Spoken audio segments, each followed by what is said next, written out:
Reintroducing Tank 1.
Gray Rat Aquatics received its first ever fan mail about a week ago.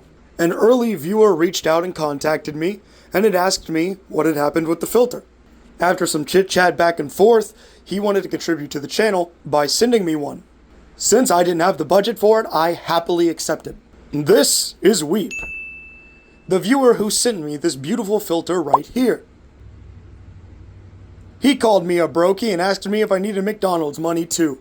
I told him to kill himself. He said, "I have your address now, don't tempt me." I am scared of Weep.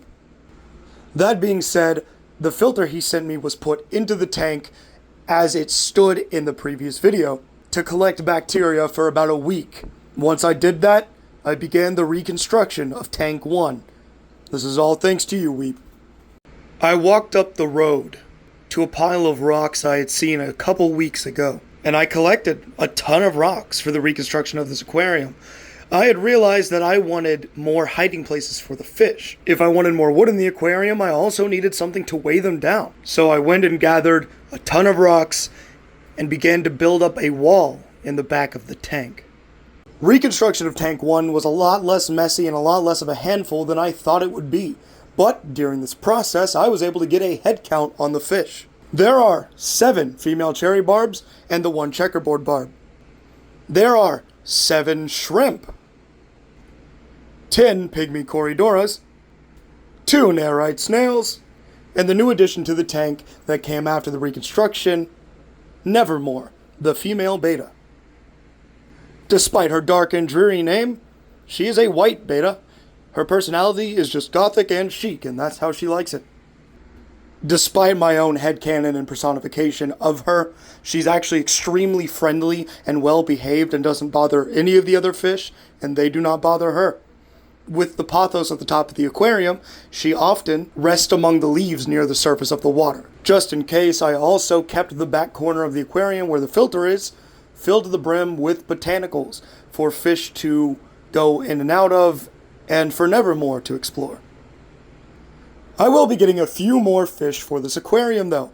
I would like to round out the school of cherry barbs with 2 males, since I have none.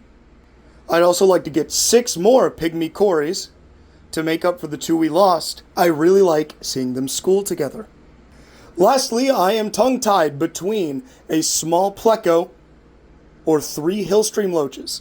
I do have this power head in the back of the aquarium that pushes against the rocks. This would make a great biome for hillstream loaches. So on that I'm still considering, but the glass and the rocks need good cleaning, and I can't keep up with it. There's a window across the room from the aquarium, so hill stream loaches and or pleco would do great there.